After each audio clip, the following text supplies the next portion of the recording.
சென்னை மாநகரத்தின் சிறந்த கல்லூரியிலே துணை முதல்வராயிருந்தவர். தேசிய தலைமையாளர் பயிற்சி நிறுவனத்தின் பாடத்திட்ட இயக்குநராயிருப்பவர். இந்திய கிறித்தவத்தின் பழமையை தோண்டி எடுப்பதிலே தீவிரவாதி. பன்னாட்டு கருத்தரங்குகளில் சமய வரலாற்றில் வரலாறாய் நிற்பவர். ஆதி இந்திய கிறிஸ்தவத்தை அடையாளம் காட்ட துடித்து குடித்த சமஸ்கிருத ஞானி. தமிழிலே ஆய்வு நிலையிலே 6 நூல்களையும் ஆங்கிலத்திலே 6 ஆய்வு நூல்களையும் படைத்து வரலாறாய் நிற்பவர் பேராசிரியர் டாக்டர் யாத்தா பாஸ்கரதாஸ் அவர்கள் இந்திய சமயங்களில் கிறிஸ்தியல் என்னும் தலைப்பிலே கருத்துரையாற்ற வருகின்றார். அன்னார் அவரை மாநாட்டு குழுவின் சார்பாக வருக என்று வரவேற்கிறோம். நமது ஆண்டவரும் உலக மீட்பருமாகிய இயேசு பெருமானினுடைய திருப்பெயரால் இங்கே வருகை புரிந்திருக்கின்ற பெருமக்கள் அனைவருக்கும் என்னுடைய அன்பான வணக்கத்தையும் வாழ்த்துக்களையும் தெரிவித்துக் கொள்கிறேன். இந்த அமர்வுக்கு தலைமையேற்று நடத்தி வருகின்ற பேராசிரியர் முனைவர் ஜேம்ஸ் ஆர் டேனியல் அவர்கள் சிறந்த அறிஞர், சிறந்த பேச்சாளர். அவர்களுடைய தலைமையிலே நாகர்கோவிலிலே பல கூட்டங்களிலே பேசியிருக்கின்ற ஒரு வாய்ப்பு எனக்கு கிடைத்திருக்கிறது. அதுபோல எனக்கு முன்பாக இந்த அமர்விலே ஆய்வு கட்டுரை வழங்கிய ப்ரொஃபஸர் மேனச்சேரி அவர்களோடு நியூயார்க்கிலே நடந்த முதல் ஆதி இந்திய கிறிஸ்தவ வரலாற்று மாநாட்டிலே அவர்களோடு நான் 3 நாட்கள் தங்கி அங்கேயும் அந்த ஆய்வு கருத்துக்களை நான் வழங்கி இருக்கிறேன். And still I remember that I was presenting the paper on Brahma Sutras in his presence. He was sitting at the first row when I was presenting the paper. So I thank the professor.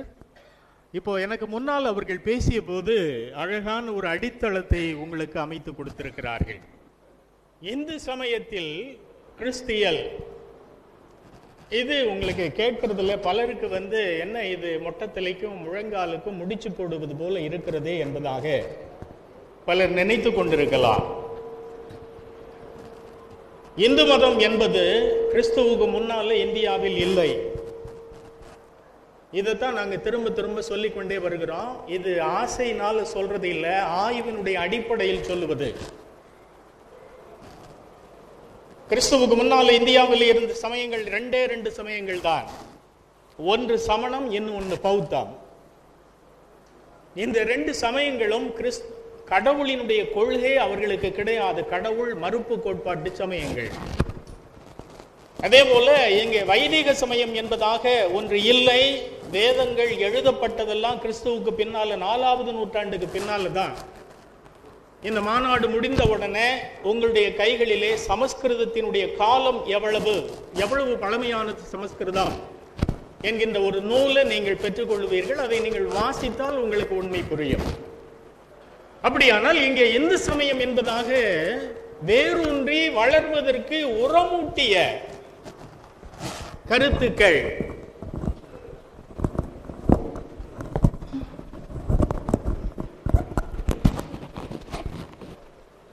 எவை? இதை நீங்க பார்க்க வேண்டும் என்று சொன்னால் கிபி 7வது நூற்றாண்டுக்கு பிறகுதான் இந்தியாவில கடவுள் சமய கோட்பாடுகள் வளர்கின்றன. நான் உங்களுக்கு சொல்ல வேண்டிய செய்திகள் ஏராளமாக இருக்கிறது. ஆகையினால் தொடக்கமாக இருக்கின்ற பகுதிகளை மிக விரைவாக சொல்லிக் கொண்டு போவேன். இந்த 7வது நூற்றாண்டில் வருவதற்கு முன்னால ஒரு அழகான ஒரு பாடல் இருக்கின்றது. பத்ம புராணத்தில் உத்தரகாண்டத்திலே ஒரு அழகான ஒரு பாடல். உத்பன்னா திராவிட பக்தி விருத்தும் கர்நாடக கத குவச்சித் குவச்சின் மகாராஷ்டிரே கூர்ஜரே பிரளயம் கதா. இதற்கு என்ன பொருள்? பக்தியானது, பக்தி இயக்கம் தமிழ்நாட்டிலே தோன்றியது, கர்நாடகத்திலே அது வளர்ச்சி அடைந்தது, மராட்டியத்திலே அது தளர்ச்சி அடைந்தது, கோர்ஜரத்தில் தளர்ச்சி அடைந்து அது முடிந்து போய்விட்டது. அதுதான் அதனுடைய பொருள். நான் சற்று கொஞ்சம் அதை மாறுபட்டதாக நான் உங்களுக்கு அதை மொழியாக்கம் செய்திருக்கிறேன். இப்ப பக்தி இயக்கம் தமிழ்நாட்டில் உருவாவதற்கு உந்து சக்தியாக இருந்தது எது? அது இதுக்கு முன்னால் இருந்த அறிஞர் அவர்கள் பேசுகின்ற போது அழகாக ஒன்று சொன்னார்கள். தோமையர் இங்கே வந்து அவர்கள் விதைத்த விதை. நிறைய பேர் சொல்லிக் கொண்டிருந்தார்கள் தோமையர் இந்தியாவுக்கு வரல, அது வெறும் கட்டுக்கதை. If you knock down the edifice of Thomas, you can knock down the whole edifice of Christianity என்பதாக ஒரு பெரிய இந்திய நம்ம சென்னையில் இருக்கின்ற நீதிமன்றத்தினுடைய நீதிபதி ஒருவர் அவர் ஒரு கூட்டத்தில் பேசிய போது நான் அந்த கூட்டத்தில் நான் கூட இருந்தேன். ஆகையினால தான் திரும்ப திரும்ப உங்களுக்கு சொல்லிக் கொண்டு வருகிறோம். தோமையர் இங்கு வந்தார். அவர் வந்த பிறகுதான் முதலாவதாக கடவுளின் கோட்பாடு என்ன, கடவுள் இந்த உலகத்திலே மனிதனாக அவதாரமாக வந்தார். அவர் வந்து தன்னையே பலியாக ஒப்பு கொடுத்தார். அந்த பலியின் மீது யாரெல்லாம் நம்பிக்கை கொண்டிருக்கின்றார்களோ அவர்களுக்கு மீட்பு கிடைக்கும். இல்லைன்னு சொன்னா நீடு வாழ்வு அல்ல, இல்லை என்று சொன்னால் நரகம். இந்த கோட்பாடுகளை முதலாவதாக விளக்கி சொன்னவர் தோமா.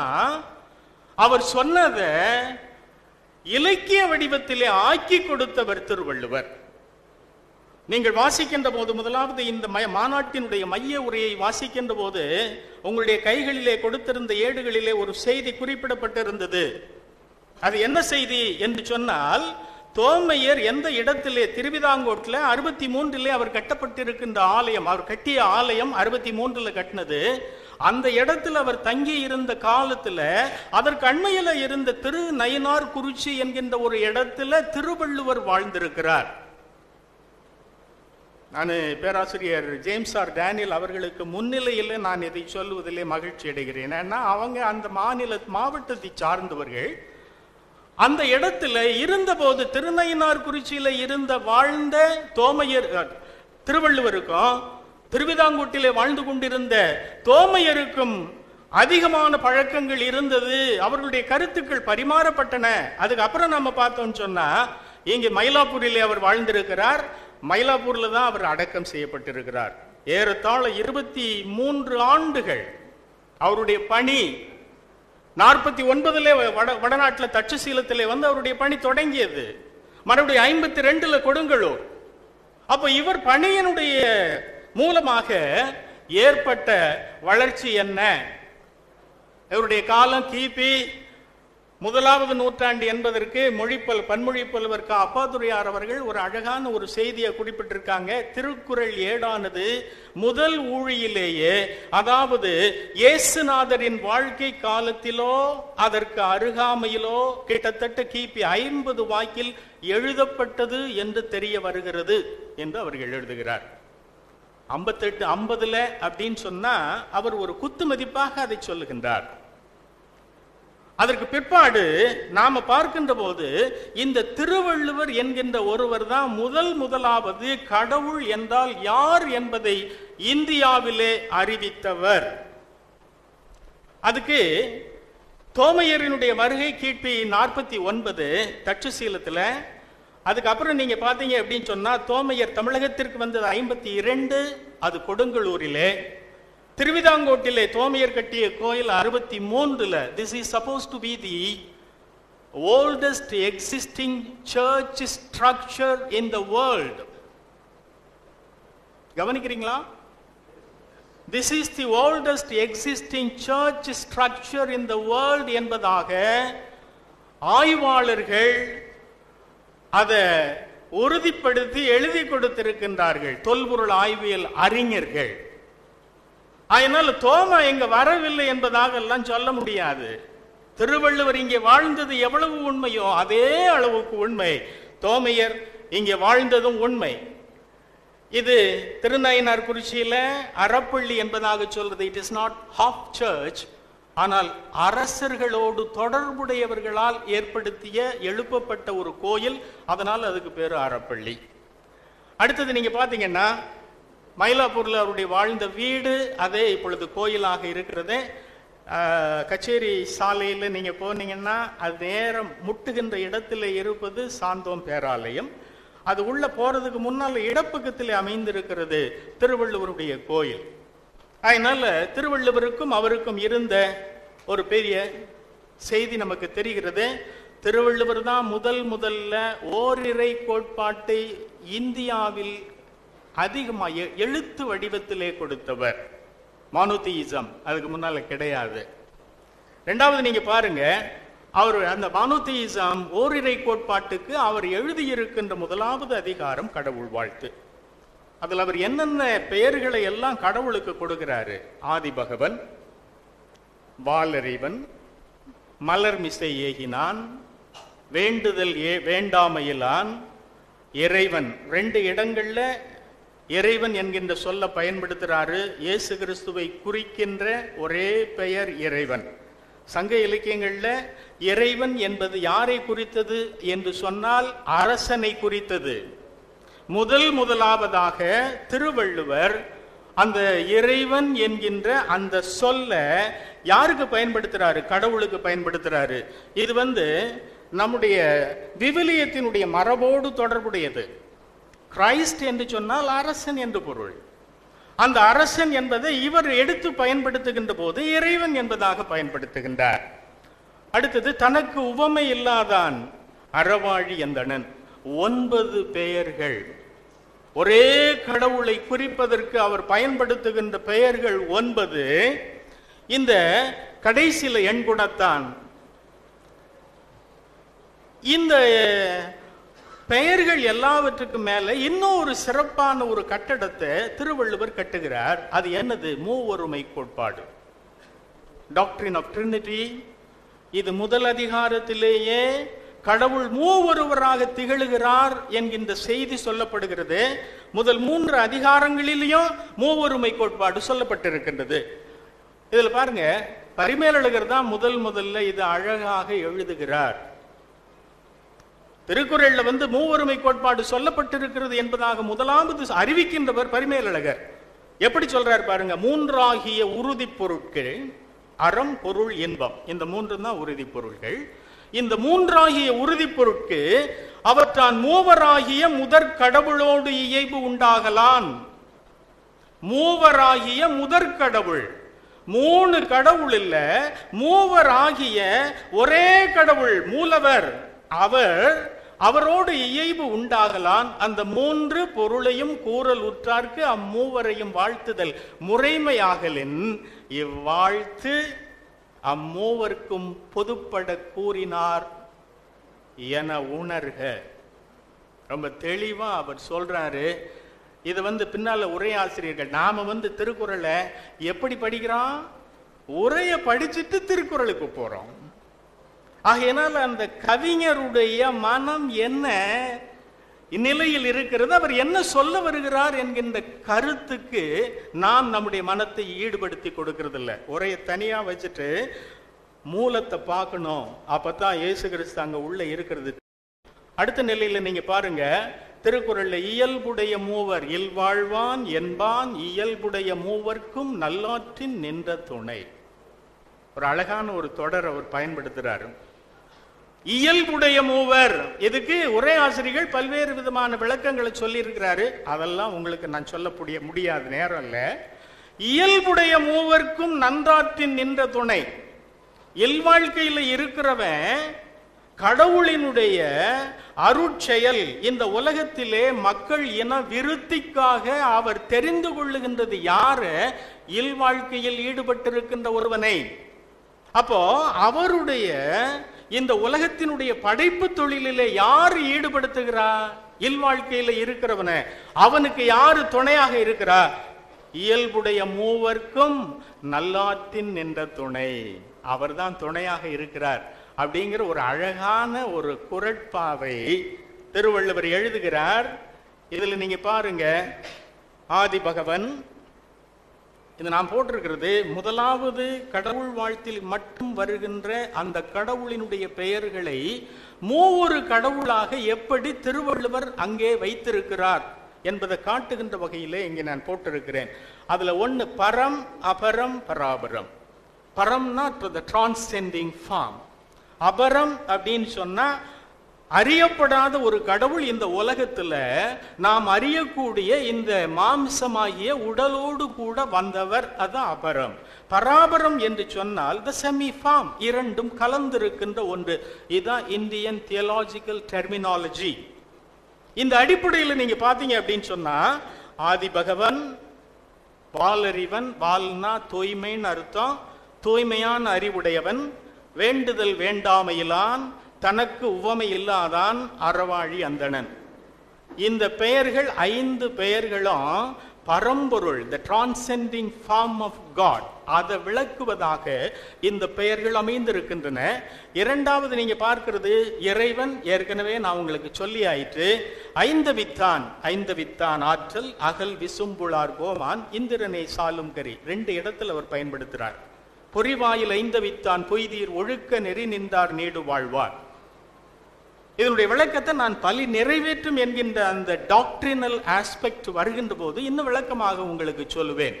இயேசு கிறிஸ்து ஒருவரை தவிர 5வித்தான் என்கின்ற பெயர் வேறு யாருக்கும் பொருந்துவது இல்லை. இன்றைக்கு வரைக்கும் தமிழறிஞர்கள் அதற்கு பதில் சொல்லவில்லை. இயேசு கிறிஸ்து ஒருவருக்கு தான் அது பொருந்தும். 5ஐயும் 5 புலன்களாகிய இந்த உடல் முழுவதையும் ஒரு பொறியிலே, சிலுவை என்கின்ற ஒரு பொறியிலே அவியாக கொடுத்தவன், பலியாக கொடுத்தவன். இந்த பெயரை திருவள்ளுவர் மட்டுமே பயன்படுத்துகின்றார். அடுத்தது நீங்க பாருங்க, கடைசியாக சொல்லுவது மலர் மிசை ஏகினான். மலர் என்பது தாமரை போன்ற இதயத்தில் ஏகியவன், the immanent form of God. உள் உறைவோன், என்னுடைய உள்ளத்திலே வாழ்பவன். இந்த 3 நிலைகளையும் அவர் என்ன செய்யறாரு? திருவள்ளுவர் அழகாக அதை பயன்படுத்தி தன்னுடைய கடவுள் வாழ்த்தை அவர் தொடங்குறத நாம பார்க்கலாம். இதுக்கு அடுத்த நிலையில் ரொம்ப அழகான ஒண்ணு, 3 பகுதிகள், 3 அதிகாரங்கள் இருக்குது. பரிமேலழகர் சொன்னது போல கடவுள் மூவொருவராக விளங்குகிறார். அவருக்கு இந்த வாழ்த்து இந்த மூவொரு கடவுளாகிய கடவுளுக்கு, ஒரே கடவுளுக்கு பொருந்துவதாக 3 அதிகாரங்கள் இருக்குது. கடவுள் வாழ்த்து, வான் சிறப்பு, நீத்தார் வறுமை, அரண் வலியுறுத்தல். இந்த 4ம் முதல் 4 அதிகாரங்கள். இதுக்கு பேரு பாயிரம். இந்த பாயிரத்தை அவர் எழுதுகின்ற போது என்ன சொல்றாரு? தெய்வ வணக்கமும் செய்யப்படுபொருளும் எய்த உரைப்பது தற்சிறப்பாகும். ஏன் இந்த 3 நிலையில் அவர் விளக்க வேண்டும்? இந்த 3 நிலையில பார்க்கிற போது தெய்வ வணக்கம் இருக்கணும், கடவுளை வணங்கணும். அடுத்தது இந்த நூலை நான் எழுதுகிறேனே, ஏன் இந்த நூலை நான் எழுதுகிறேன், அதனுடைய மையப்பொருள் என்ன, அதனுடைய உட்கிடக்கு என்ன என்பதாக விளக்கும் முகத்தான் திருவள்ளுவர் எழுதுகின்ற போது என்ன செய்யறாரு? இந்த இது இலக்கணம், இது வள்ளுவர் எழுதுனது இல்லை, பிற்காலத்தில் உள்ள இலக்கணிகள் அதை சூத்திர வடிவில் எழுதி கொடுத்திருக்காங்க. இது தற்சிறப்பு பாயிரத்திற்கு உண்டான ஒரு இலக்கணம். அப்ப இந்த தற்சிறப்பு பாயிரத்துக்கு மட்டும்தான் இந்த திருக்குறளினுடைய முதல் 4 அதிகாரங்கள் அமைகின்றன. இந்த 4 அதிகாரத்துக்கு பேரு பாயிரம்னே பேரு. அதனால இதுல நாம பார்க்கிற போது கடவுள் வாழ்த்து என்பது தந்தையாகிய கடவுளையும், நீத்தார் பெருமை என்பது மைந்தனாகிய கடவுளையும், 3வது வான் சிறப்பு என்பது தூய ஆவியாகிய கடவுளையும் வாழ்த்துவதாக அமைந்திருக்கிறது. இது இன்னும் கொஞ்சம் நீங்க விரிவு வேண்டும் என்று சொன்னால் புத்தகங்கள் உண்டு. பின்னால நீங்கள் முடித்த பிற்பாடு அவற்றை எல்லாம் நீங்கள் வாசித்து பயன்பெறலாம். அல்லது நீங்க உங்களுடைய கேள்விகள் ஏதாவது இருக்குமானா என்னுடைய உரை முடிந்த பிற்பாடு கேள்வி நேரத்தில் நீங்கள் கேட்டீர்கள் என்று சொன்னால் அதற்கு நான் விளக்கம் அளிக்க அணியமாக இருக்கிறேன். அடுத்தது நாம பார்க்கிற போது இந்து சமயம் என்ன? இந்து சமயம் என்பது இந்திய சமயம் என்று பொருள்.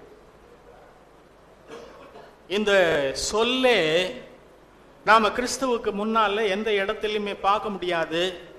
இந்த வேர்டை முதலாவது காயின் பண்ணதே William Jones, sir William Jones 1894 எழுதினார். அதனுடைய காலம் கிட்டத்தட்ட ஒரு 230 ஆண்டுகள் தான். இது ஒரு ரிலிஜியஸ் டெர்மினாலஜி கிடையாது. இது it is only a territorial name, ஒரு இடத்தினுடைய பெயர்.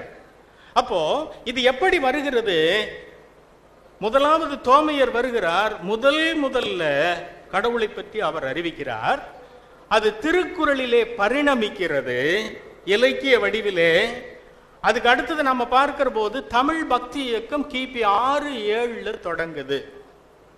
அதுக்கு இடைப்பட்ட காலத்துல எந்த விதமான இயக்கமும் இல்லை. இதுக்கு என்ன காரணம்? ஏபி சுந்தரராஜன் அவர்கள் என்னிடத்தில் ஒரு கேள்வியை திரும்ப திரும்ப கேட்டுக்கொண்டே இருந்தார்கள். நீங்க எல்லாருமே சொல்றீங்க எல்லாம் நல்லா தான் இருக்குது, ஆனா தமிழ் பக்தி இயக்கம் 7வது நூற்றாண்டிலே தொடங்குவதற்கும் திருக்குறள் 1வது நூற்றாண்டிலே எழுதப்பட்டு விட்டது, ஏன் இப்படிப்பட்ட 6-7 நூற்றாண்டு இடைவெளி? அதுக்கு அவர்களுக்கு நான் பதில் சொன்னேன். முதலாவது, தமிழ்நாட்டில் தமிழனுடைய ஆட்சி இல்லை, களப்பிரர்களுடைய ஆட்சி இருந்தது.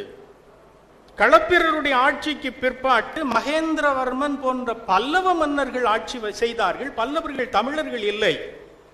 அவங்க எல்லாம் தமிழர்களுக்கும் தமிழ் மொழிக்கும் எதிராக செயல்பட்டு கொண்டிருந்தவர்கள். அப்படிப்பட்ட ஒரு காலத்துல ஏற்கனவே திருவள்ளுவர் சொல்லி இருந்த அந்த கருத்துக்கள் வளர்ந்து அது முளையாகி கிளை பரப்புவதற்கு 6 நூற்றாண்டுகள் ஆகி இருக்கின்றன. அதுக்கப்புறமாகத்தான் பக்தி இயக்கம் வருது. பக்தி இயக்கத்தினுடைய end result is the development of Saivism and Vaishnavism. அதுக்கு முன்னால நீங்க சிவம் என்கின்ற பெயரையோ, சைவம் என்கின்ற பெயரையோ, விஷ்ணு என்கின்ற பெயரையோ, வைணவம் என்கின்ற பெயரையோ நீங்கள் பார்க்க முடியாது, எந்த இடத்துலயும் இல்லை. அப்போ இந்த சைவம் வைணவம் இந்த 2 சமயங்களுக்கும் பொதுவாக உள்ள ஒரு பெயர் தான் இந்து மதம் என்று சொல்லுவது. அது இன்னைக்கு நாம என்ன செய்யறோம்? we are conveniently using it as a common terminology to denote the Indian religion. இத பின்னால நம்ம பார்க்கிற போது சைவம் வைணவம் இந்த 2க்கும் பொதுவாக இருக்கின்ற பெயர் தான் இந்து மதம். சைவம் என்றால் அன்பு. இந்த ஹோல் பைபிள ஒரே வார்த்தையில சொல்ல வேண்டும் என்று சொன்னால் அன்பு என்று சொல்லிவிடுவீர்கள். இந்த அன்பு எப்படி வெளிப்படுகிறது?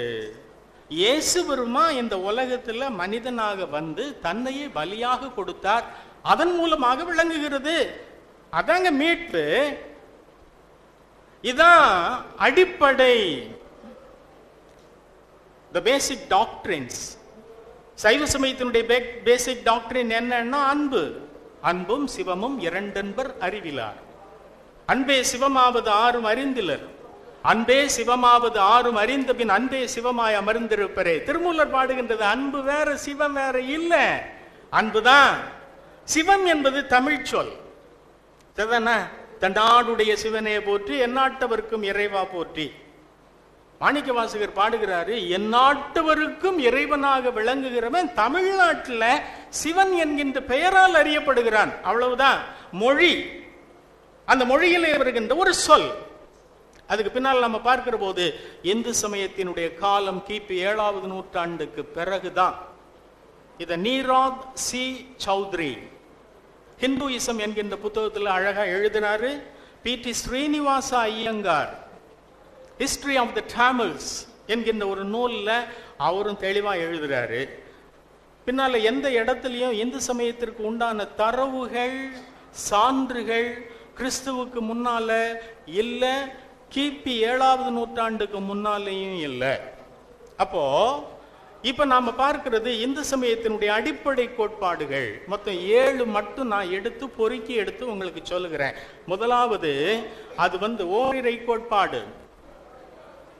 தந்தை மைந்தன் தூய ஆவி, God the Father, God the Son, God the Holy Spirit. 3 1 சொல்லுங்க. நான் கேட்டதுக்கு பதில் சொல்ல. 3 1 ஒண்ணுதான். அப்புறம் 3 சொல்றீங்களே, அது அப்படித்தாங்க. இதெல்லாம் விளங்காது. இது ரொம்ப கருகலானது. ஒன்னும் கருகல் கிடையாது. கடவுள் ஒருவரே தான். நாம எல்லாம் விசுவாசிக்கிறோம். அவர் வார்த்தையினால இந்த உலகம் முழுவதையுமே உண்டாக்குனார். அதை விசுவாசிக்கிற எனக்கு கடவுள் இந்த உலகத்தில் மனிதனாக வந்தார் என்பதை என்னால விசுவாசிக்க முடியாதா? அதான் அபரம். பரம் அபரமாகிறது. அதுக்கப்புறமா அவர் போய்விட்டார் என்பதாக சொல்லுகிறோம். அவர் இன்றைக்கு ஆவியானவராக, பரிசுத்த ஆவியானவராக திகழ்கிறார் அப்படின்னு சொன்னா, it is a person. Holy Spirit is a person. அப்ப அவரை நான் அறிய முடியுமா? அறிய முடியும். அவர் என்னுடைய உள்ளத்திலே செயலாற்றுகிறது என்னால் அறிய முடியும். ஆனால் அவரை பார்க்க முடியாது. This is the semi form of God. இதுதான் Trinity. It is so simple. அதனால இதுக்கு பின்னால நீங்க இதை கொண்டு போயிட்டு வெஸ்டர்ன் தியாலஜியோட பார்த்துக்கிட்டு இருந்தீங்க அப்படின்னு சொன்னா குழப்பமாயிருக்கும். வேண்டாம். ரெண்டாவது மூவொருமை கோட்பாடு, மூணாவது அவதார கோட்பாடு. கடவுள் இந்த உலகத்தில் மனிதனாக வந்தார். அவதாரம் அப்படின்னு சொன்னா அவதார், மேலே இருந்து கீழே இறங்கி வர்றதுக்கு பேர் அவதார். அதாங்க சமஸ்கிருதத்துல உள்ள சொல். உங்களுக்கு இது ட்ரம்ப் கார்டு. நீங்க இங்க இருக்கிற இந்த உலகத்திலே பிறந்திருக்கிற ராமனையும் கிருஷ்ணனையும் அவதாரமாக சொல்லுகிறீர்களே, நீ சொல்றது அவதாரம் என்ற சொல்லுக்கு பொருளே இறங்கி வருதல். It is only the form of descending, and he takes the form of the human being. நாம பைபிள்ல எந்த இடத்துல நம்ம பார்த்தாலும் கிறிஸ்டியன்ஸ் இன்கார்னேஷன் அப்படி coronary Latin derivative which means flesh. அவதாரம் அப்படின்னு சொன்னா என்ஃப்ளெஷ்மென்ட். இந்த மாம்சத்தில் வெளிப்படுகிறது கடவுளுக்கு. இது ஒரு பெரிய காரியமா கடவுளுக்கு? சில நேரங்கள்ல இந்துக்கள் அல்லது இந்து சகோதரர்கள் நம்மிடத்துல கேள்விகள் கேட்கின்ற போது நமக்கு பதில் சரியை சொல்லவில்லை. விஷ்ணுவினுடைய கருப்பு மயிர் கிருஷ்ணனாக அவதாரம் எடுத்ததான், அவருடைய வெள்ளை மயிர் பலராமனாக அவதாரம் எடுத்ததான். நல்ல தமிழ் பேசுகிறேன். அதுவே முடியும் என்று சொன்னால் கடவுள் ஒரு கன்னியினுடைய வயிற்றில் மனிதனாக பிறக்கிறது முடியாதா? இது முடியாதா? பதில் சொல்றது சரியான முறையில் நாம பதில் சொல்ல வேண்டும். வெண்ணின்று எழுந்து வினைக்கு ஈடாய் மெய்கொண்டு தன்னின்ற தாளை தலைக்காவல் மேல் வைத்து உள் நின்று உருக்கி ஓர் ஒப்பில்லா ஆனந்த கண்ணின்று காட்டியன் களிம்பருத்தானே. திருமூலர் பாடுகின்றார். வெண்ணின்று இழிந்து அதாவதாரம். வெண்ணின்று வானத்திலே இருந்து இழிந்து இறங்கி வினைக்கு ஈடாய் மெய்கொண்டு. ஏன் அவதாரம் வர வேண்டும் அவருக்கு? வினை. அது என்ன வினை? சிவபெருமானுக்கு வினை கிடையாது, அதனால அவதாரம் இல்லைன்னு சொல்லுவாங்க. அதெல்லாம் பொய். நான் சொல்றது இப்பொழுது நாம பார்க்கிறது தியாலஜி மட்டும்தான். தியாலஜில என்னது இல்லை? புராணங்கள் இல்லை. அதை தூக்கி தூர வச்சிருந்தோம். தியாலஜி எடுத்துக்கொண்டீர்கள் என்று சொன்னால் கிறிஸ்தவம் இல்லாமல் இந்து மதத்தினுடைய சைவ மதத்தினுடைய தியாலஜியோ வைணவ மதத்தினுடைய தியாலஜியோ உங்களால் விளக்க முடியாது. அதுக்கு எல்லாமே பேஸ் இயேசு கிறிஸ்து ஒருவர் தாங்க. அவர் தான் உலகம் மீட்பர் என்பதாக நாம சொல்லுகின்ற போது உலகத்தில் இருக்கிற எல்லா சமயங்களினுடைய அடிப்படை கருத்துக்கள் அனைத்தையும் அவர் நிறைவேற்றி இருக்கிறார். அதுல ஏன் உங்களுக்கு விசுவாசம் இல்லை? எழுத்துக்கள் எல்லாவற்றையுமே நீங்கள் ஆராய்ந்து பாருங்கள். அதனுடைய மையமே அப்படித்தான் இருக்கிறது. அடுத்தது நம்ம பார்க்கிற போது பலி நிறைவேற்றம். பழைய ஏற்பாட்டை எடுத்துக்கிட்டீங்கன்னா பலி ஏராளமான பலிகள், முக்கியமா 7 பலிகள். ரத்தம் சிந்துறது தாண்டிய மகாபிராமணத்தில் சொல்லப்படுகின்றது. இது சாயா கிரியதே, சாயா நிழல். இங்க இருக்கின்ற வைதிகர்கள் செய்கின்ற பலிகள் கூட நிழல் தான். பின்னால இருக்கின்ற கடவுள் மனிதனாக தன்னை பலியாக கொடுத்து விட்டார் என்பதற்கு உரிய நிழலாட்டமாகத்தான் இது பலிகள் செய்யப்படுகின்றன. கிறிஸ்தவா, இன்னைக்கு பலி நிறைவேறிவிட்டது. எருசலேம் தேவாலயத்தில் ஆலயத்துக்கு வெளியில நுழையிறதுக்கு முன்னால பலிபீடம், பலியை செலுத்திட்டு உள்ள வரணும், பாவத்தை மன்னிப்பு பெற்றுக்கொண்டு உள்ளவா. இன்னைக்கு கிறிஸ்தவ சமயத்தில் நம்முடைய ஆலயங்கள்ல பலிபீடம் இருக்கிறதா? உங்களுக்கு தான் கேட்கிறேன், இல்லையா?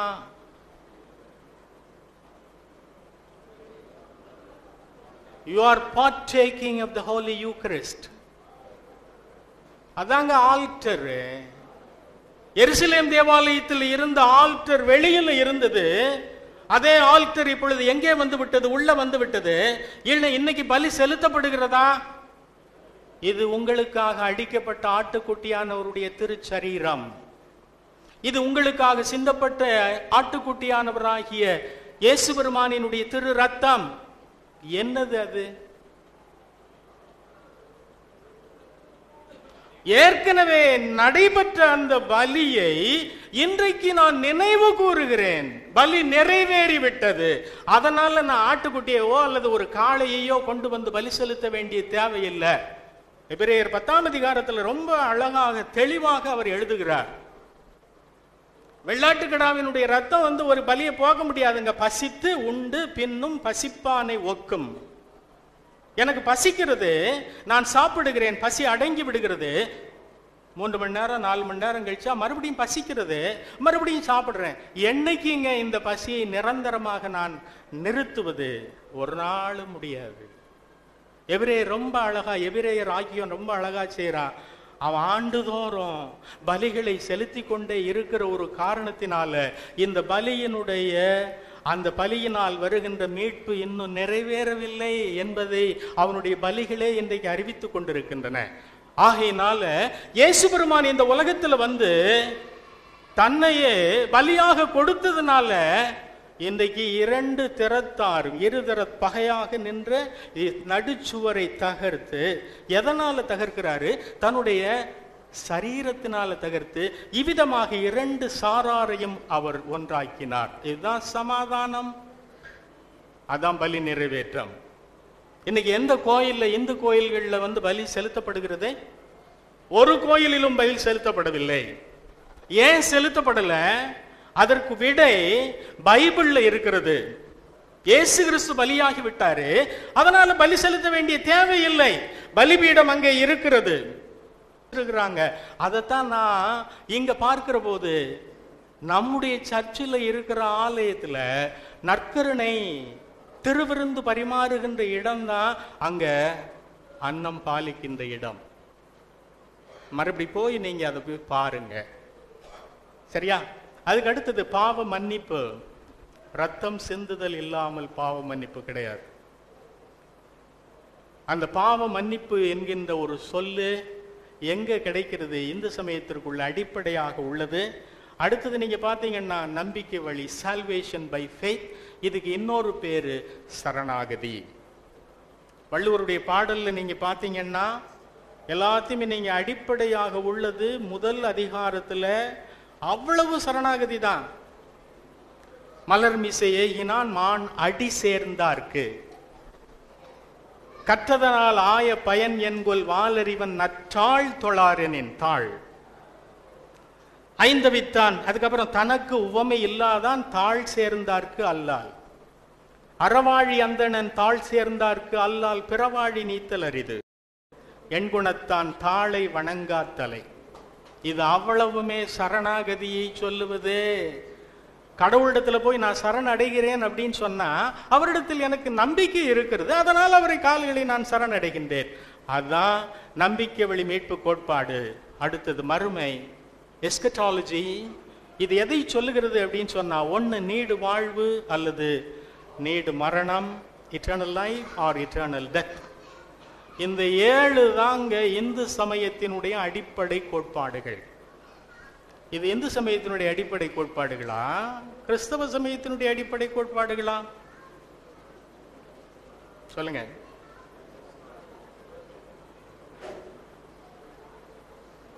இந்த கோட்பாடுகள் இந்து சமயத்திற்குள்ள எப்படி வந்துச்சு? கிபி 7ஆவது நூற்றாண்டுக்கு அப்புறமாகத்தான் இலக்கியங்கள் வருகின்றன. நான் சொல்ல போற தியாலஜி நீங்க பாத்தீங்கன்னா அப்படியே பைபிள்ல உள்ளது, அப்படியே அதோடு நாம தொடர்புபடுத்தி பார்த்தால் மட்டும்தான் நம்ம அதை பார்க்க முடியும். ஒன்னு மூவொருமை கோட்பாடு. திருவள்ளுவர் கூறிய மூவொருமை கோட்பாடு இங்கே இருக்கின்ற சைவத்துல, வைணவத்துல, வேதாந்தத்துல, பௌத்தத்திலையும் எப்படி வந்திருக்கிறது அதை நீங்க பாருங்க. ஒன்னு மூவொருமை தந்தை மைந்தன் தூய ஆவி. திருக்குறள் கடவுள் நீத்தார் வான். சைவத்துல பரம் அபரம் பராபரம். வைணவத்துல பரஸ்வரூபம் விபவஸ்வரூபம் அந்தர்யாமி ஸ்வரூபம். வேதாந்தத்துல பரபிரம்மன் அபரபிரம்மன் தகர பிரம்மன். பௌத்தத்துல தர்மகாயா நிர்மாணகாயா சம்போக காயா. பௌத்தத்துல தேராவாத பௌத்தம், ஹீனயான பௌத்தம் அப்படின்னு சொல்றது. ஹீனயானம், யானம்னா வெஹிக்கிள்னு அர்த்தம், ஊர்தி. That small vehicle can accommodate only a few people. A handful of people alone can travel in that vehicle. மகாயானம் அப்படின்னு சொன்னா it is a very big vehicle, it can accommodate any number of people. இந்த மகாயான பௌத்தம் உருவாவதற்கு மூல காரணமாக இருந்தவர் இயேசு கிறிஸ்து. கிபி 2ஆம் நூற்றாண்டுக்கு அப்புறமாகத்தான் அந்த பௌத்தத்தில் 2 விதமான உடைசல் ஏற்படுகிறது. இதெல்லாம் விளக்குறதுக்கு எனக்கு நேரம் இல்லை. போதிசத்துவர் அப்படின்ட்டு ஒரு கோட்பாடு அவர்களுக்கு இருக்கிறது. இயேசு கிறிஸ்துவினுடைய கோட்பாட்டை அவர்கள் உள்வாங்கி கொண்டு போதிசத்துவர் என்கின்ற ஒரு கோட்பாட்டை அவர்கள் உருவாக்கி இருக்கின்றார்கள். அடுத்தது நம்ம பார்க்கிற போது இந்த மூவொருமை கோட்பாடு, இன்னொன்று அவதார கோட்பாடு நிறைய இருக்குதுங்க. நான் என்னுடைய MPhil thesis the doctrine of avatar தான். அது ஏராளமான செய்திகள். ஒரே ஒரு பகுதி உங்களை தொடுவதற்காக வேண்டி நான் சொல்றேன். கள்ளவினை வென்று பிறப்பறுக்க சாத்திய ஒன்றும் வென்று பிறப்பறுக்க சாத்திய வீர கழலும் ஒன்றும் உருத்தோன்றாமல் உள்ளடக்கி என்றும் இரவாத இன்பத்து எமை இருத்தல் வேண்டி பிறவா முதல்வன் பிறந்து நரவாரும் தாருலாவும் புயத்து சம்பந்த நாதன் என்று பேரிலா ஒரு நாதன் பேர் புனைந்து பாரோர்தம் உண்டி உறக்கம் பயம் இன்பம் ஒத்து ஒழுகி கொண்டு மகிழ்ந்த குணம் போற்றி. போற்றி பகருடை அப்படிங்கிறது சைவ சித்தாந்த சாஸ்திரங்கள்ல ஒரு சாஸ்திரம். மொத்தம் 14 சாஸ்திரங்கள். நான் சொல்றது தியாலஜி. இந்த தியாலஜி உருவானது கிபி 12ஆவது நூற்றாண்டுல இருந்து 14ஆவது நூற்றாண்டுக்கு உள்ள 7ஆவது நூற்றாண்டுல சமயம் தொடங்குகிறது. இன்னும் 5 நூற்றாண்டுகள் கழித்து தான் தியாலஜியே உருவாகிறது. அப்ப இதுக்கு எப்படி கிறிஸ்தவம் முழுக்க முழுக்க துணை நின்று இருக்க வேண்டும்? அது எப்படி பாருங்க. கள்ளவினை வென்று பிறப்பறுக்க. கள்ளவினை என்னது? ஆடம் சின், ஒரிஜினல் சின் என்பதாக சொல்லுவது. கள்ளவினை, அந்த வினை இந்த மனிதனை கள்ளத்தனமாக வந்து பற்றி கொண்டது. ஆதாம் வஞ்சிக்கப்பட்டான். He was beguiled. அந்த வஞ்சனையின் மூலமாக அந்த பாவமானது உள்ளே வந்தது. அதனால அவனுக்கு பின்னாலே வந்த சந்ததியை முழுவதும் தொடர்ந்து விட்டது. உடல், செயல், கண்மம். இந்த உடல் வந்தவாறு அது என் விடப்படும் முன் உடம்பு வினை விளைக்கும் தொடர்ச்சியால் முன்னால என்னுடைய யாரோ ஒரு ஆதி பெற்றோர் செய்த அந்த வினை விளைக்கும் தொடர்ச்சியால் ஒன்றுக்கு ஒன்று தொன்று தொட்டு அனாதி வித்தினிடத்திற்கு மரமும் மரத்தினிடத்திற்கு வித்தும் வந்து இயையுமாறு போல். நான் மெதுவாக தான் உங்களுக்கு சொல்லியிருக்கேன். அந்த பாட்டை நான் விளக்குறதுக்கு நேரம் இல்லை. மரம் புளிப்பு மரமா இருக்குது. அது பழத்தை விதைய போடுறேன், அந்த விதையிலிருந்து மரம் வருகிறது, புளிப்பு கனியையே தருகிறது. எத்தனை ஜெனரேஷன்ஸ் ஆனாலும் மறுபடியுமாக அந்த புளிப்பு மரத்திலிருந்து இனிப்பு கனியை பெற வேண்டும் என்று சொன்னால் அதை வெட்டி இனிப்பு மரத்தில் இருக்கிற கிளையை வாங்கி ஒட்டினா புளிப்பு மரம் இனிப்பு கனியை தரும். இது யாருடையது? சித்தாந்தம் சொல்லுகின்ற ஒரு உவமை இயேசு கிறிஸ்துவை சொல்லுவது. நான் பிறப்பிலேயே பாவமா இருக்கிறேங்க. என்னுடைய முன்னோர் செய்த ஆதி பெற்றோர் செய்த அந்த பாவத்தின் மூலமாக நான் இன்றைக்கு பாவத்தையே செய்து கொண்டிருக்கிறேன். அப்போ என்னிலிருந்து வருகின்ற வினைகள், செயல்கள் எப்படி இருக்கிறது? பாவமாகவே இருக்கிறது. இதை எப்படி நிறுத்தணும்? இந்த மரம் வெட்டப்பட வேண்டும். நான் இன்னொரு மரத்தில் ஒட்டப்படணும் அப்படின்னு சொன்னா, நல்ல இனிப்பான கனி தருகின்ற மரத்திலே நான் ஒட்டப்பட வேண்டும் என்று சொன்னால் இயேசு பெருமான் வெட்டப்பட வேண்டும். அதை ரொம்ப அழகா சைவ சித்தாந்தம் விளக்குகிறது. நான் சொல்றது இப்ப Christology and Indian religions. Christology கிரைஸ்டினுடைய அடிப்படை தத்துவங்கள் இங்கே இந்திய சமயங்களில் எப்படி விளக்கப்பட்டிருக்கின்றன.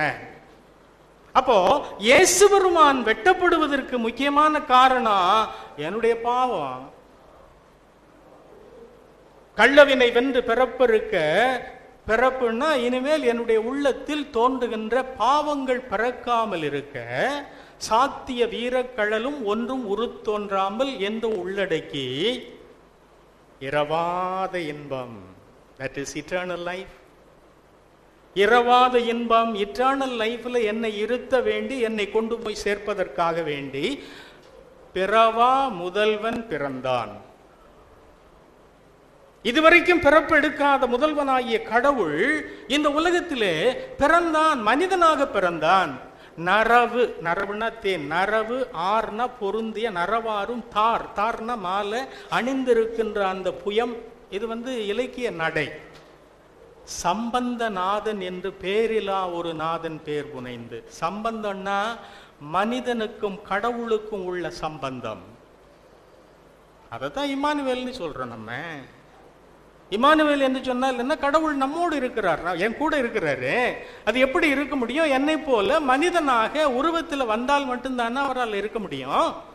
சம்பந்தநாதன் என்று பெயர் புனைந்து, இதாங்க அவதாரம். இது சைவத்தில் சொல்லப்படுகிறது. வைணவத்தில் பொய் நின்ற ஞானமும் பொல்லா ஒழுக்கும் அழுக்குடம்பும். பொல்லா பொய் நின்ற ஞானம். நான் பெரிய வைஸ் மேன்னு நான் நினச்சிக்கிட்டு இருக்கிறேன். இல்லை, உன்னுடைய ஞானம் பொய்யானது. பொல்லா ஒழுக்கு, என்னுடைய ஒழுக்கமானது பொல்லாத ஒழுக்கு.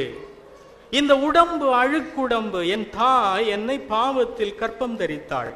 என்னுடைய தாயினுடைய கருவில் இருந்த போதே பாவம் என்னை பற்றி கொண்டது. அதான் புதிய மொழியாக்கம். அப்போ அந்த பொல்லா ஒழுக்கும் அழுக்குடம்பும் நின்ற நீர்மை, நீர்மைன்னா தன்மை. இனி யாம் உறாமை, இனிமேல் இப்படிப்பட்ட தன்மைகள் எதையும் நான் எடுத்துக்கொள்ளாதபடிக்கு என்ன செய்யறாரா? என்னின்ற யோனியுமாய் பிறந்தா இமையோர் தலைவா. இமையோர்னா தேவர்களுக்கெல்லாம் தலைவன். தேவர்னா ஏஞ்சல்ஸ் அர்த்தம். அவர்களுக்கெல்லாம் தலைவனாக விளங்குகின்ற அந்த கடவுள் என்ன செய்யறாரா? யோனியுமாய் பிறந்தாய். தாயினுடைய வயிற்றில் அவர் மனிதனாக பிறந்தார். மெய் நின்று கேட்டருளாய் அடியேன் செய் விண்ணப்பமே, நம்மாழ்வாருடைய பாடல். அதுக்கு அடுத்தது வேதாந்தம். மூன்றாவது நான் சொல்றது வேதாந்தம் என்பதாக சைவம் வைணவம் இந்த ரெண்டு தவிர வேதாந்தம் அப்படின்னு சொல்லி ஒன்றை வைத்து கொண்டு ஏமாற்றி கொண்டு வருகிறார்கள்.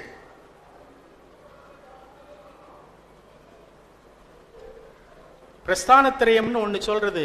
உபநிடதங்கள், பிரம்மசூத்திரம், பகவத்கீதை, இந்த மூன்றுக்கும் பேரு பிரஸ்தானத்திரயம்.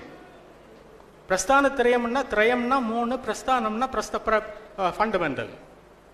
இந்த மூன்றுக்கும் மூணு பேர் ஒரே எழுதினாங்க. ஒருவர் ஆதிசங்கரர், இன்னொருவர் ராமானுஜர், மூணாவர் மாதுவர். மூணு பேரும் தமிழ்நாட்டுக்காரங்க. அந்த காலத்தில் தமிழ்நாடாக இருந்த பகுதிகள். இதுல மையமாக இருக்கிறவர் இயேசு கிறிஸ்து. இயேசு கிறிஸ்து தாங்க அந்த வேதாந்தத்துல மையமாக இருக்கிறாரு. என்னுடைய PhD டெசர்டேஷன்ல பிரம்மசூத்திரம், நீங்க வெளியில போகின்ற போது பிரம்மசூத்திரம், விவிலிய ஒளியில் பிரம்மசூத்திரம் என்பதாக ஒரு நூல் இருக்கிறது. தயவு செய்து வாங்கிட்டு போங்க.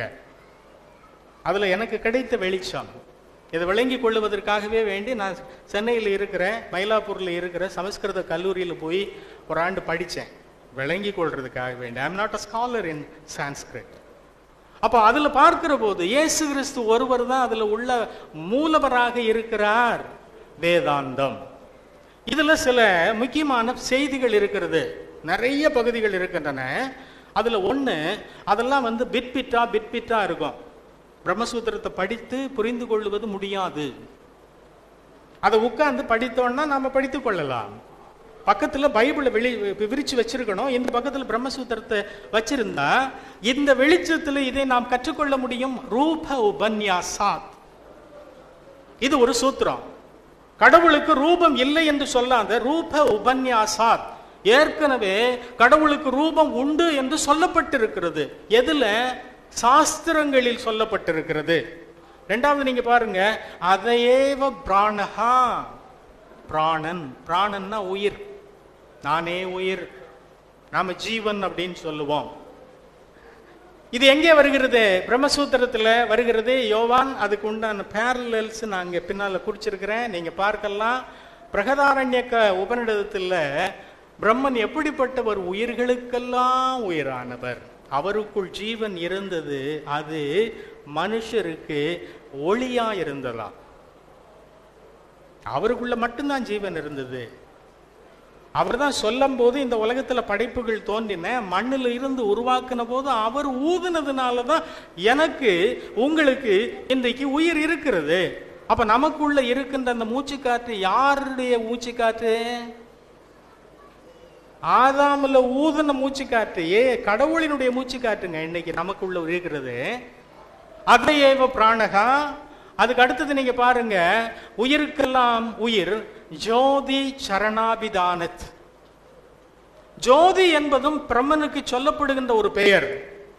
அது ஏன் கடவுளுக்கு சொல்லலாம் சொன்னா சரணா அபிதானத் அப்படின்னு சொன்னா, சரணம்னா பாதங்கள்னு அர்த்தம்.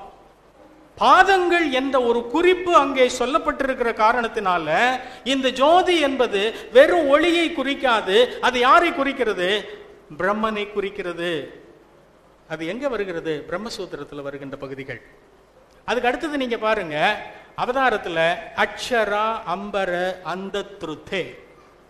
அம்பரம்னா வானம்னு அர்த்தம். அக்ஷரம் அப்படின்னு சொன்னா த இம்மியூட்டபிள்னு பொருள், அழிக்க முடியாதது, அழிவற்றது.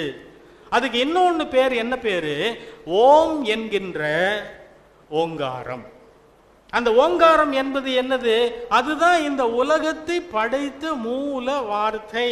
ஓங்காரத்துள்ளே உதித்த ஐம்பூதங்கள், ஓங்காரத்துள்ளே உதித்த சராசரம், ஓங்கார தீதத்து உயிர் மூன்றும் உற்றன ஓங்கார சீவ பரசிவ ரூபமே. திருமூலர் பாடுகின்ற பாடல். இந்த ஓங்காரத்து உள்ளதான் இந்த உயிர் மூன்றும் உற்றன. கடவுளுடைய படைப்பு 6 நாள் படைப்புல 3 நாட்கள்ல மட்டும்தான் உயிரோடு இருக்கின்ற பொருட்கள் படைக்கப்பட்டன. நீங்க போய் வீட்டுல போய் வேதாகமத்தை புரட்டி பாருங்க. ஓங்காரத்துள்ளே உயிர் மூன்றும் உற்றன ஓங்கார தீதத்து. தீதுன்னா குற்றம்னு அர்த்தம். இயேசு கிறிஸ்து என்ன செய்றார்? கடவுள் இந்த உலகத்தை அவர் படைக்கின்ற போது அந்த படைப்பினுடைய இறுதியில இது நல்லது, இது நல்லது, இது நல்லதுன்னு கண்டாராம். அதை திருமூலர் எப்படி சொல்றாரு? ஓங்கார தீது அத்து. தீதுன்னா தீமைன்னு அர்த்தம். அத்து அத்து போச்சுன்னா இல்லாமல்னு அர்த்தம். தீதத்து உயிர் மூன்றும் உற்றன ஓங்கார சீவ பரசிவ ரூபமே. சிவனுடைய ரூபம் என்று சொல்ல வேண்டும் என்று சொன்னால் அது யாரு? இயேசு கிறிஸ்து இல்லையா? கடவுளுக்கு தான் ரூபம் இல்லையா? கடவுளுக்கு ரூபம் இல்லைன்னு யாரு சொன்னா? இயேசு கிறிஸ்துவுக்கு ரூபம் இருக்கா? அதான் கொலோசையர் 1:15 சொல்லப்பட்டிருக்கிறது. அவர் அதரிசனமான கடவுளினுடைய தற்சரூபம். அப்ப அவருடைய ரூபம் தான் இங்க இருக்கிறது. அப்ப நீங்களும் நானும் எந்த ரூபத்தில் படைக்கப்பட்டோம்? இயேசு கிறிஸ்துவினுடைய ரூபத்தில் படைக்கப்பட்டோம். அவருடைய சாயல். Now you and I can be proud of it. கடவுளுக்கு ரூபம் இல்ல, இயேசு கிறிஸ்துவுக்கு ரூபம் இருந்தது. அந்த ரூபத்தில் அவர் என்னை படைத்திருக்கிறார். அதனாலதான் அவர் எழுதுகின்ற போது ரூப உபன்யாசாத். பின்னால நம்ம பார்க்கிற போது அக்ஷரம் என்பது வார்த்தை. அக்ஷரம், ஆனாவுக்கு அச்சாரம் தெரியாம இருக்கிறிய அப்படின்னு சொல்லி நம்ம ஊர்ல சொல்லுவாங்க. அக்ஷரம் என்பது எழுத்து, அது வார்த்தை. அடுத்தது நீங்க பாருங்க, சத்திய பிரம்மன். பிருகதாரண்யக்க உபநிடது. நான் பிரம்மசூத்திரத்தில் முழுவதுமே எல்லாத்துக்கும் நான் உங்களுக்கு சொல்ல முடியும் இல்ல, வேதாந்தத்தில் இருக்கிற எல்லா விதமான உபநிடதங்களிலும் அது இருக்கிறது என்பதை உங்களுக்கு விளக்கி காட்டுவதற்காக வேண்டி அங்கங்க சிலவற்றை சொல்லுகிறேன். சத்திய பிரம்மன், சத்தியசிய சத்தியம், வழியானவர் பிரம்மன், சேது உன்மான் சம்பந்த பேதா. சேதுன்னா பாலோன்னு அர்த்தங்க. சேது சமுத்திரம் அதுல ஒரு பிரச்சனைகள்லாம் இருக்குது, அங்கெல்லாம் போக வேண்டாம். சேது உன்மான் சம்பந்த பேதா. இந்த சம்பந்த பேதங்கள் எனக்கும் கடவுளுக்கும் உள்ள சம்பந்தம், இந்த சம்பந்த பேதம் உறவு என்பது இல்லாமல் இருக்கின்றதற்கு நான் இந்த பக்கம் இருக்கிறேன், கடவுள் அந்த பக்கம் இருக்கிறாரு. அவரிடத்தில் நான் போக வேண்டும் அப்படின்னு சொன்னா என்ன செய்யணும்? அதுக்கு ஒரு பாலம் வேண்டும். நானே வழி. அதான் அந்த சேது. அதை எப்படி சொல்றாரு?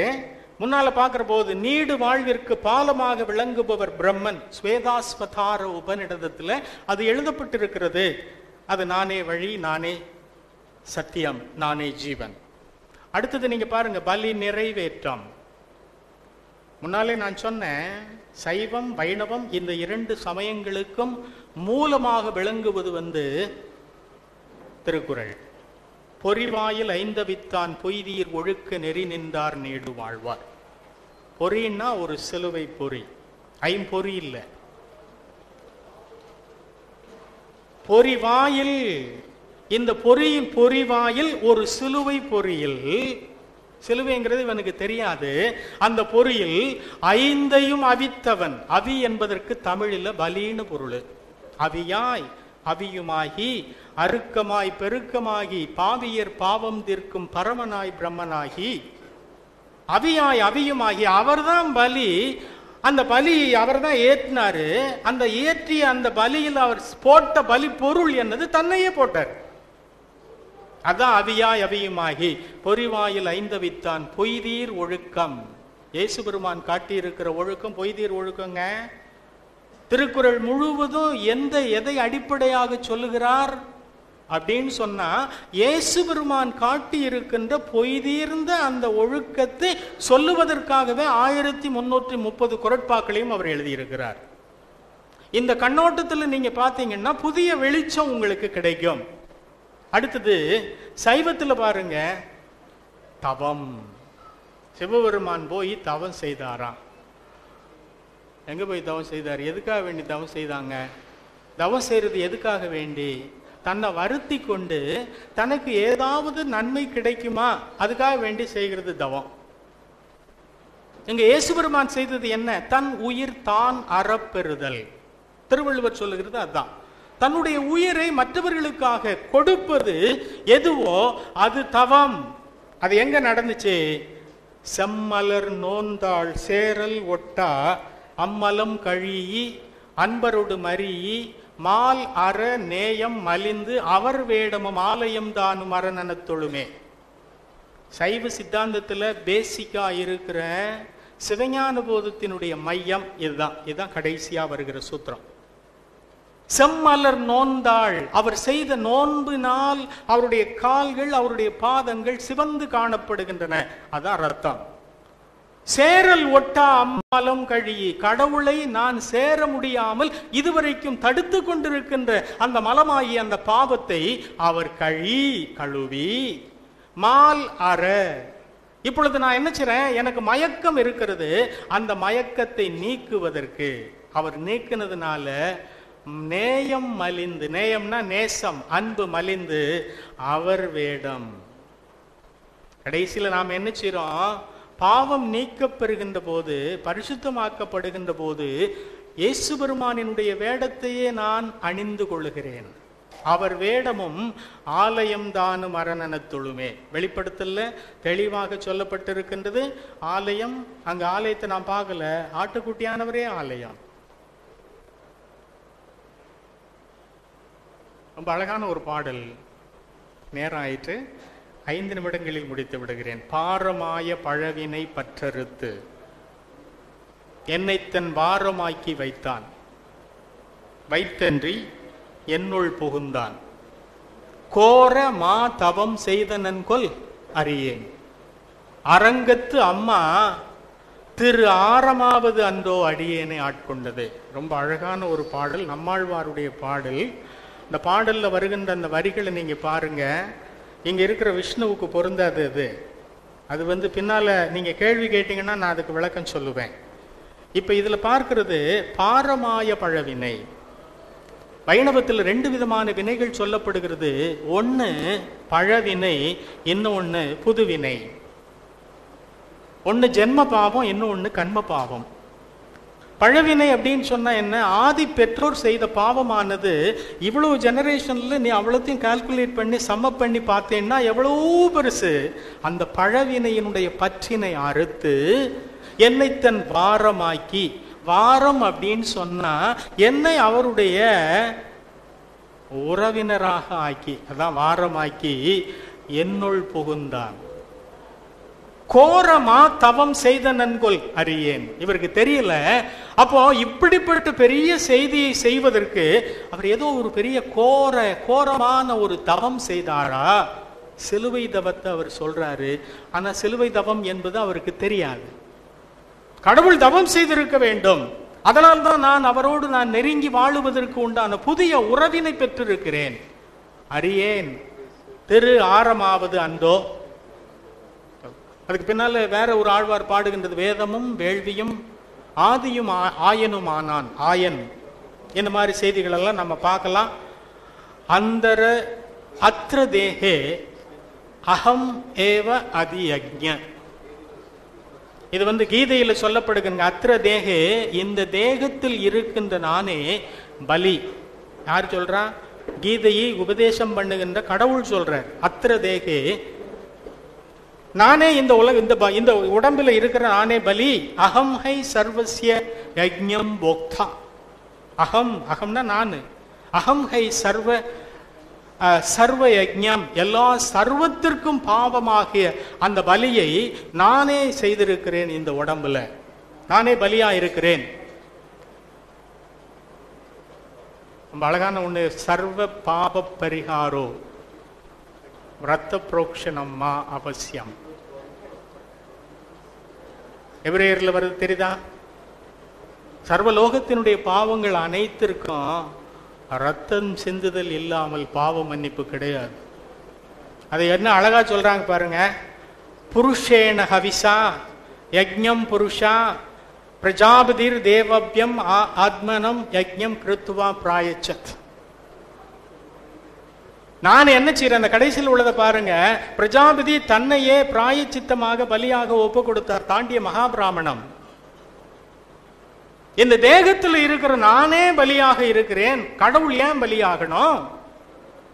அப்ப ரத்தம் சிந்துதல் இல்லாமல் பாவ மன்னிப்பு இல்லை. இது எதிலே சொல்லப்பட்டிருக்கிறது? சைவத்திலையும் சொல்லப்பட்டிருக்கிறது, வைணவத்திலையும் சொல்லப்பட்டிருக்கிறது, வேதாந்தத்தில் சொல்லப்பட்டிருக்கிறது, திருக்குறளிலும் சொல்லப்பட்டிருக்கிறது. அதற்கு மூல கருத்து எங்கிருந்து போனது? கிறிஸ்தவத்திலிருந்து போனது.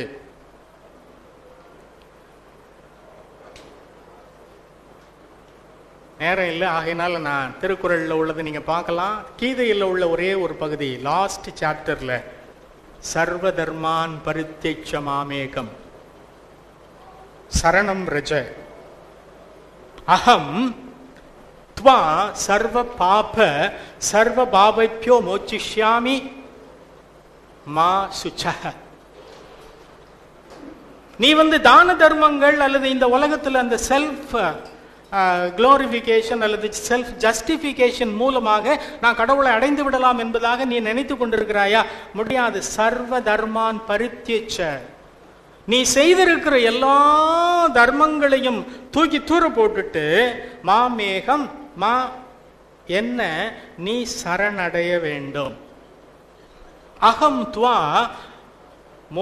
அதாவது பாப்ப சர்வ பாப்பேயோ மோச்சிஷ்யாமி, நான் நீ என்னிடத்துல சரணடைகின்ற போது என்ன செய்றேன்? உன்னுடைய சகல பாவங்களையும் மோச்சிஷ்யாமின்னா அவை எல்லாவற்றையும் நீக்கிவிட்டு உன்னை நான் என்னோடு சேர்த்து கொண்டு உனக்கு மோட்சத்தை தருவேன். மா சுச்சக, கவலைப்படாத. இது கீதை கிருஷ்ணன் உபதேசிக்கிறாருன்னா அது தனி சப்ஜெக்டு. அதை உங்களுக்கு விளக்கணும்னா எனக்கு ரொம்ப நேரம் வேணும். அதனால் அது கிருஷ்ணன்லாம் சொல்லலை. அது செப்பரேட் காம்பெண்டியம். கீதைக்கும் மகாபாரதத்திற்கும் தொடர்பு இல்லை. நிறைய ஸ்காலர்ஸ் அதை பற்றி எழுதியிருக்கிறாங்க. இயேசு கிறிஸ்துவனுடைய அடிப்படையான சத்தியங்களை விளக்குவதற்காக எழுதப்பட்டது கீதை. அது உள்ள இன்டர்போலேஷன்ஸ் உண்டு. எப்பவுமே அதை மனசில் வைத்துக் கொள்ள வேண்டும்.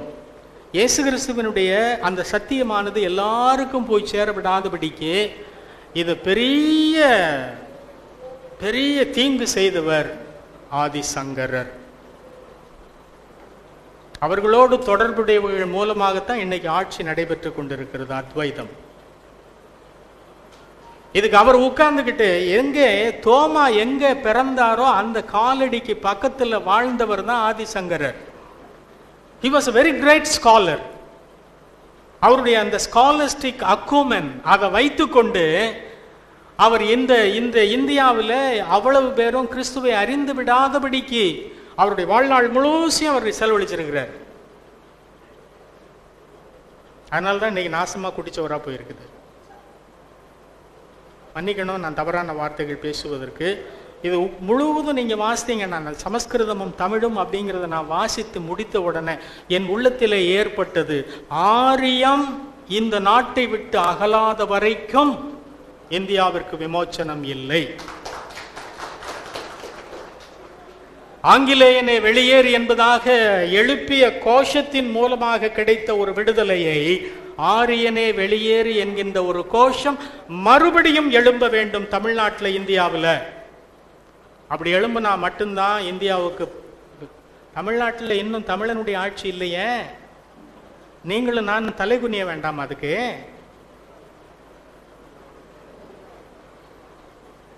என்னைக்குங்க விடுதலை வரும்? விடுதலை வராது. அதை நிறைய யோசித்து பாருங்க. இவ்வளோ பேர் இருக்கிறாங்க இந்தியாவில். எப்படி எப்படி ஆண்டவரே இது எப்படி நடக்க போகிறது? எல்லாரும் எப்படி கிறிஸ்துவுக்குள்ள வரப்ப நான் ஜெபம் பண்றேன்.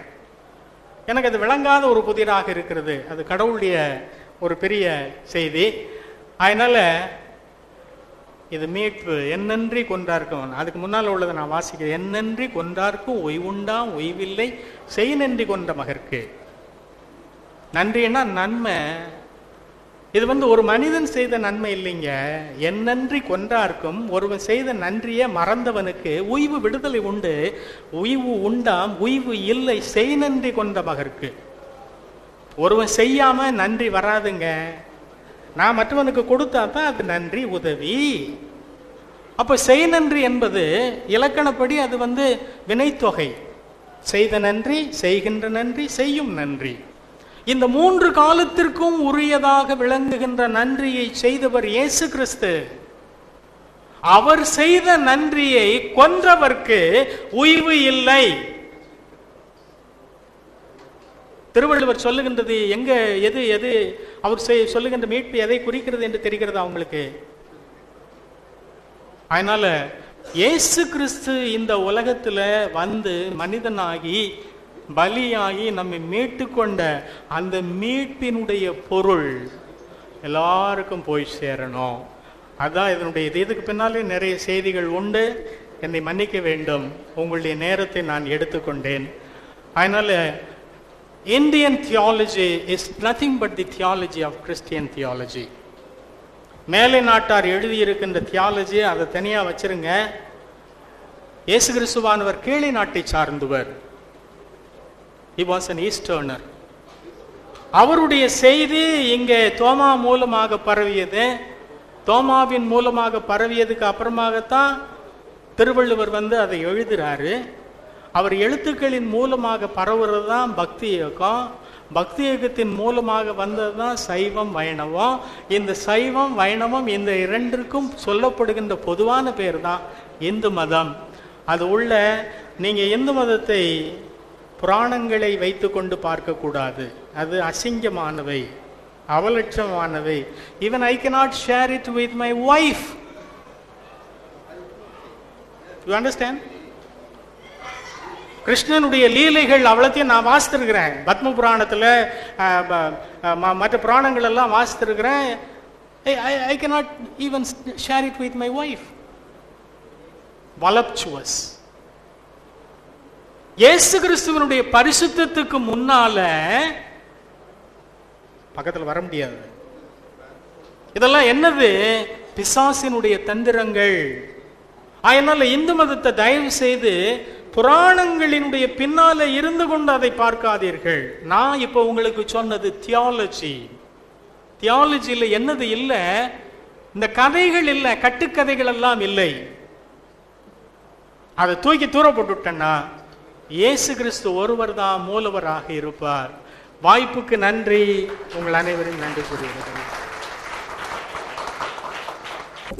ஐயா ஜேம்ஸ் ஆர் டேனியல் சொன்னதை போல இது ஒரு ரிவைவல் மீட்டிங் அல்ல. இது ஆய்வு செய்ய வேண்டிய, கிறிஸ்தவர்களாகிய நாம் மனதில் கொள்ள வேண்டிய ஒரு புதிய வெளிச்சம். இந்த புதிய வெளிச்சத்திலே சகல சபையாரும் சபை பாகுபாடின்றி அனைவரும் இதில் காது கொடுத்து செவி கொடுத்து கேட்க வேண்டும் என்கின்ற நிலைதான் இப்பொழுது இந்தியாவில் நிலவுகின்றது. இது ஒரு புதிய வெளிச்சம் கடவுள் கொடுத்திருக்கிறார். இந்த நிலையில் நாம் கிறிஸ்துவுக்கு நேராய் இந்தியாவை வழி நடத்த முடியும். அல்லேலூயா. வடமொழி புலவர் நல்லேன் அவரை போல நம்முடைய பேராசிரியர் அவரை போல நல்ல வடமொழியை நன்றாக ஆய்ந்திருக்கிறார், தமிழ் மொழியும் ஆய்ந்திருக்கிறார். ஆனால் வட சொற்களை அறிவேன். திருக்குறளை பற்றி ஒரு 2 கருத்தை சொல்லிட்டு நான் போறேன். அவர் மிக அருமையான விளக்கம் தந்தார். அவருக்கு என்னுடைய மனமார்ந்த வாழ்த்துதலை, நன்றியை நான் தெரிவித்துக் கொள்கின்றேன். திருக்குறளிலே கடவுளுக்கும் தெய்வத்துக்கும் வேறுபாடு இருக்கிறது. கடவுள் வாழ்த்துல கடவுள் என்ற சொல்லை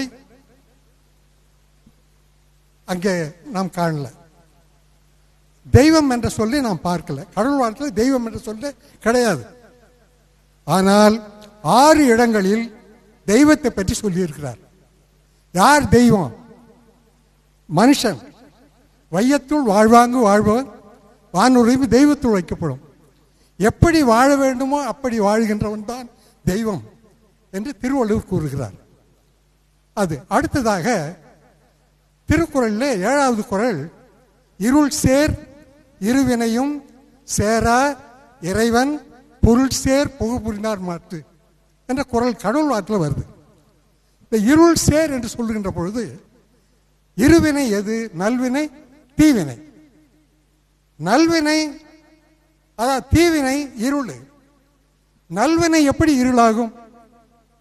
அதற்கு ஆதாரம் எங்கே இருக்கிறது? நம்முடைய திருமறையை தவிர்த்து வேறு எங்கும் கிடையாது. பெரிய அறிஞர் கூட்டத்திலேயே இதை சொன்னேன். நல்வினை இருள் என்று சொல்லுவது பைபிள் மட்டும்தான். உன் நீதியெல்லாம் கந்தை, ஏசாயாவில் 65வது அதிகாரத்தில் வருது. நீதியெல்லாம் கந்தை என்று சொல்லுகின்ற இடம் பைபிள் தவிர வேறு எங்கும் இல்லை. எனவே அது ஒரு கருத்து. அது யாரும் பதில் சொல்லலை. அடுத்ததாக 9வது குறள்ல என்ன சொல்கிறது? கோளில் பொறியில் குணமிலவே என் குணத்தான் தாளை வணங்காத்தலை. 8 குணம். பரிமேலழகர் மற்றவர்கள் என்னென்னோ உரை எழுதுறாங்க, பொருந்தல. நான் படித்தேன், எல்லா உரைகளையும் படித்தேன், பொருந்தவில்லை. இந்த என் குணத்தான் என்ற ஒரு சொல் கிறிஸ்துவுக்கு மட்டும்தான் பொருந்தும். இதுக்கு ஆதாரம் எங்க? மலைப்பொழியில இயேசு கிறிஸ்து 5ஆம் அதிகாரத்தில் 3 முதல் 10 வசனங்கள்ல 8 குணங்களை சொல்லி இருக்கிறார். முதலாவது எளிமை, 2வது துயரம், 3வது சாந்தம், 4வது நீதி மேல் பசிதாகம், 5வது இரக்கம், 6வது இதய தூய்மை, 7வது சமாதானம் பண்ணுகிறவள், 8வது நீதி நிமித்தம் துன்பப்படுகிறவள். இந்த 8 குணமும் கிறிஸ்தவத்தில் திருவள்ளுவர் கூறுவது 8 குணம். என் குணத்தான் தாளை திருவடியை வணங்காத்தலை. வணங்காவிட்டால் அவனுக்கு கோளில் பொறியில் குணமிலவே. ஒருவேளை இந்த பொறி என்பதற்கு பேராசிரியர் கொண்ட பொருளை விட நான் ஒரு பொருளை பொருளை நான் சொல்றேன். ஆனால் அவர் பேரறிவு படைத்தவர், இருமொழி புலவர். ஆகவே இந்த 8 பண்புகளையும் உடைய இறைவனை வணங்காவிட்டால் அவனுக்கு கொள்கை இல்லை, கோள் இல். 2வதாக பொறியில் 5 பொறிகள், 5 புலன்கள். கண், மெய், வாய், கண்மூக்கு, செவிவை பொறிகள். காணுதல், கேட்டல், முகர்தல் இதெல்லாம் புலன்கள். எனவே இந்த 5 பொறிகள் இருந்தும் அவனுக்கு பயனில்லை. இறைவனை வணங்காவிட்டால் இந்த 5 பொறிகள், மெய், வாய், கண்மூக்கு, செவி என்ற 5 பொறிகள் இருந்தாலும் அவனுக்கு அது பயனில்லை. கொள்கை இல்லை, பொறி இல்லை. 3வதாக குணம் இலவே. நல்ல குணமும் அவனிடத்தில் இருப்பாது. சாதாரண பொருளை நாம் கொள்வோம். கோளில் பொறியில் குணமிலவே, நல்ல பண்பு அவனிடத்தில் இருக்காது.